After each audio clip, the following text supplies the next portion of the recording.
వచ్చేసా చేసే మూడు ఉత్సాహం సర్వనాశనం అయిపోతాయి. మా తమ్ముడు రోషన్ బర్త్డేకి కేక్ తీసుకోవడానికి అయితే బయలుదేరేసాం గురు. కేక్ షాప్ కి అయితే వచ్చేసాం గురు. అక్కడ ఏ కేక్ బాగుందో చూసుకొని చాక్లెట్ కూల్ కేక్ అయితే తీసేసుకున్నాం గురు. అది సరే గానీ గుడ్డు నాన్ వెజ్జా వెజ్ అనేది ఒక కమెంట్ చేయండి గురు. ఇదే మా తమ్ముడు తీసుకున్న కేక్. ఇంకా కేక్ తీసుకొని అక్కడి నుంచి అయితే బయలుదేరేసాం గురు. ఇంతలో మా మణి కూడా మాతో పాటు జాయిన్ అయిపోయాడు గురు. కట్ చేస్తే మన రోషన్ చికెన్ షాప్ దగ్గరకి అయితే వచ్చేసాం గురు. ఇంతలో నా చూపు బిర్యానీ దబర్ పైకి వెళ్ళింది.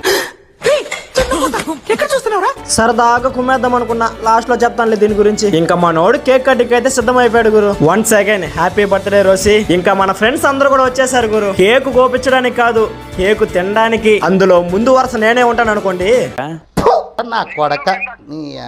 చిన్న వీడియో క్లిప్ తీసుకొని ఇంకా మన రోషన్ చేతిలో కేక్ అయితే కట్ చేపించేసాం గురు. మా తమ్ముడు హ్యాపీ, ఇంకా మేము హ్యాపీ. ముందుగా మా మణి అయితే కేక్ పెట్టేశాడు. తర్వాత వాడు నా కేక్ పెడుతున్నాడు. అరే బాబు నేనరా నీకు పెట్టాల్సిందని చెప్తే ఏం పర్లేదన్నా తిను అని చెప్పాడు. ఏది ఏమైనా మా తమ్ముడు మాత్రం కల్లా కప్పడం లేని మనిషి అయ్యా. ఆఖరికి నేను కూడా పెట్టేశాను. ఇదంతా సరే గాని ఇక్కడ ఎవరో మిస్ అవుతున్నట్టుంది కదా. ఇంకెవరో మన తేజానే కదా. వాడు ఉండుంటే ఇంకా హ్యాపీగా ఉండేది గురు. ఏం చేస్తాం, మనోడికి కొంచెం హెల్త్ బాగాలేదు. ఇకపోతే మేము నైట్ ఏమేం చేసామో అవన్నీ పార్ట్ 2 అయితే పెడతాను గురు. పార్ట్ 2 మాత్రం మామూలుగా ఉండదు. కమెంట్ చేయడం మాత్రం మర్చిపోవద్దు గురు. సరే మరి, ఓకే, బాయ్ బాయ్, టాటా.